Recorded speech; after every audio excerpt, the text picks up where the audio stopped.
ปีเก่ากสิเบิดไปแล้วปีเก่าเข้าสู่ปีใหม่อดีตและเรื่องราวที่มันผ่านไป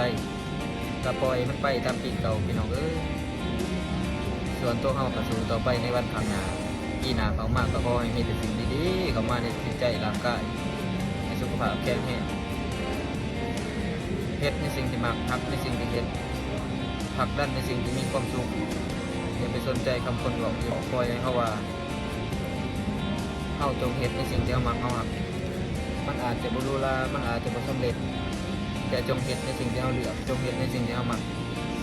ฮักและศรัทธาในสิ่งที่เฮาต้องการอันใดมีความสุขก็เฮ็ดไปโลดอันใดมีความสุขบ่มีไปหูอนาคตข้างหน้า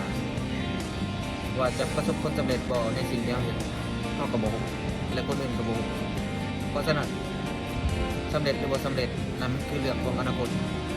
เฮาอยู่กับปัจจุบันและเฮ็ดในสิ่งที่เฮามีความสุขที่สุดมันจะสำเร็จหรือบ่สำเร็จนั่นคือเรื่องของอนาคตเพราะถ้ามื้อนึงบ่ว่ามันจะสำเร็จหรือบ่สำเร็จเฮาจะบ่เสียใจในสิ่งที่เฮาเฮ็ดเพราะเฮาเฮ็ดไปแล้วมีความสุขเฮ็ดไปแล้วจังใดก็คือความสุข